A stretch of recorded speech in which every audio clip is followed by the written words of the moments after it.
अंतर्राष्ट्रीय प्रत्यावर्तन संधि पर हस्ताक्षर किए बिना ही राज्य सरकार पर यह आरोप लगाया गया है कि वह भारतीय नागरिकों को रात के अंधेरे में बांग्लादेशी घोषित कर प्रताड़ित कर रही है।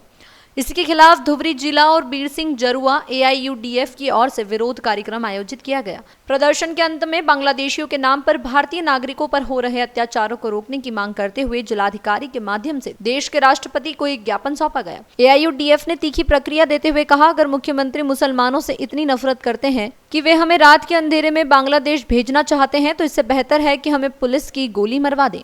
साथ ही AIUDF ने यह भी जानकारी दी है कि एशिया ह्यूमन राइट्स के प्रतिनिधियों की टीम जल्द ही असम का दौरा करेगी। আমাৰ অসমত যেভাবে বৰ্ডাৰ পুলিচে প্ৰকৃত ভাৰতীয় নাগৰিকক ধৰি ধৰি নিমপিৰে ৰাতিৰ অন্ধকাৰত বাংলাদেশ বৰ্ডাৰৰ নোমেন্স ল্যান্ডত এৰি থৈ আহিছে, তাৰ বিৰুদ্ধে আমি দলগতভাৱে প্ৰতিবাদ সাব্যস্ত কৰিছোঁ। গোটেই অসমতে এই প্ৰতিবাদ হৈ আছে আৰু বিভিন্ন ধৰণৰ আমাৰ ৰাজ্যপালক মেমৰেণ্ডাম দিয়া হৈছে আৰু কেইদিনমানৰ ভিতৰতে আমাৰ কেছ ফাইল কৰা হ'ব সুপ্ৰিম কোৰ্টত। অহাকাইলৈ ৰাতিপুৱা মই আপোনালোকক জনাবলৈ পাই সুখী হৈছোঁ যে অহাকাইলৈ ৰাতিপুৱা AIUDFৰ অধিবক্তাসকলৰ এটি দল দিল্লীলৈ গৈ আছে। ইতিমধ্যে আমাৰ কেছ প্ৰিপেয়াৰ হৈ আছে। Will challenge the whole system.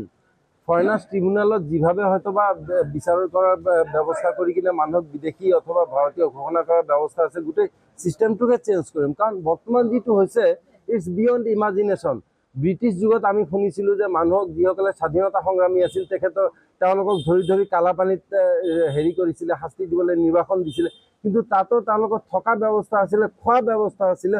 অসুস্থ হ'লে কয়দীসকল, ব্ৰিটিছ বিৰোধী কয়দীসকলৰ ডক্টৰৰ চিকিৎসাৰ ব্যৱস্থা আছিলে। কিন্তু আজি ভাৰতৰ হেৰি কি কয় অসমৰ বৰ্ডাৰ পুলিচে ভাৰতীয় নাগৰিকক কি কৰিছে, আপোনাৰ নো মেন্স লেণ্ডত থৈ আহিছে। আজিলৈকে গুলি চলা নাই, কিন্তু মই চিয়ৰ দুদিন পিছত ইপিনে ভাৰতলৈ আহিব বিচাৰিলে BSF গুলি চলাব, বাংলাদেশৰ মূল ভূখণ্ডত সোমাব খুজিলে BDR গুলি চলাব। তেতিয়া কি অৱস্থা হ'ব? তেওঁলোকৰ থাকিবলৈ জেগা নাই, তেওঁলোকৰ খাবলৈ একো নাই। 9মাহীয়া শিশু বাচ্চাক লৈ কিনে মহিলাসকল কান্দি কান্দি আছে খেতি পথাৰৰ মাজত। দুদিন পিছত তেওঁলোকে এনেই মৰি যাব, খাব নাপাই পিনে, ডায়েৰিয়া হৈ পিনে দুদিন পিছত গোটেই ফ্লাডে সেই সব অঞ্চল ভৰি যাব। তেতিয়া কি অৱস্থা হ'ব? This is against the basic human right, this is against the constitution of India, this against any sort of international law whatsoever. গতিকে ইয়াৰ বিৰুদ্ধে প্ৰতিবাদ আমি কৰিছোঁ। কেৱল প্ৰতিবাদ নহয়, ৰাস্তাত প্ৰতিবাদ কৰিলে নহ'ব, দলগতভাৱে প্ৰতিবাদ কৰিলেও নহ'ব। ইয়াতে প্ৰপাৰ ৱেত আমি প্ৰতিবাদ কৰিম, সেইটো হৈছে আমি সুপ্ৰিম কোৰ্টত হেৰি কৰিম, কি কয় কেছ কৰিম ইমিডিয়েটলি। ইতিমধ্যে এই ৰিলেটেড কেছ কিছু চলি আছে, AIUDF নাইবা জমিয়ত নাইবা বিভিন্ন ধৰণৰ হয়তো হেৰি ভিক্টিম পাৰ্টিৰ দ্বাৰা। সেইধৰণে আমি আৰু কিছু কেছ কৰিবলৈ গৈ আছোঁ। আপোনালোকে চাব, ইয়াৰ এটা ভাল সুফল আশা কৰিম। ইয়াৰ লগতে আমি আশা কৰিছোঁ যে অসম গভৰ্ণমেণ্টে এই সমস্ত অমানৱীয় কাম বন্ধ কৰক।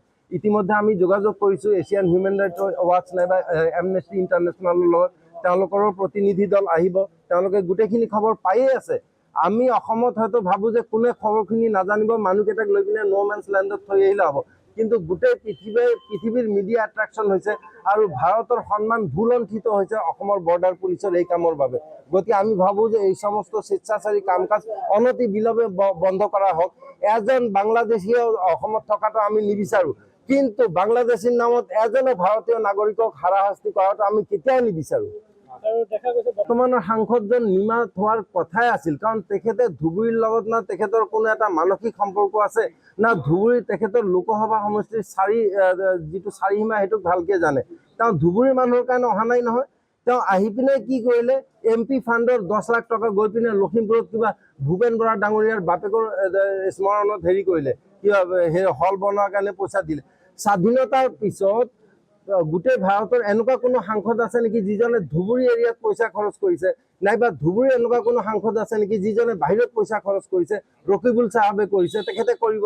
তেখেতৰ যিটো লোকসভাৰ মেইডেন স্পীচ আছে, আপোনালোকৰ মনত আছে নে নাই নাজানো, 6.5 মিনিট সময় তেখেতে কেৰম খেলৰ ওপৰত হেৰি কৰিলে, কথা পাতিলে। ইয়াতকৈ ডাঙৰ কিবা লজ্জাজনক কথা হ'ব পাৰে নেকি? গতিকে তেখেতে নিমাত থাকিব, তেখেত 5 বছৰে এনেকৈ চলিব। 10 লাখ ভোট পাই কিনে তেখেতে জিকিছে। এতিয়া যদি তেখেতক ঘূৰাই অনাৰ যদি ব্যৱস্থা থাকিলে হয় ছুইজাৰলেণ্ডৰ দৰে, অসমৰ মানুহে ধুবুৰীৰ ভোটাৰে তেখেতক গোটেইখিনি ভোট তেখেতৰ এগেইনষ্টত দি কিনে তেখেতক ঘূৰাই অনাৰ ব্যৱস্থা কৰিলে হয়, কিন্তু সেই ব্যৱস্থা আমাৰ সংবিধানত নাই। গতিকে 5 বছৰ তেখেতে এনেকৈ চলিব। 5 বছৰ পিছত তেখেতে আকৌ উভতি আহিব ধুবুৰীলৈ, তেতিয়া আমি দেখুৱাই দিম যে ধুবুৰীৰ জনগণক কাক কয়। जन जागरण संदेश के लिए सलीम शेख की रिपोर्ट।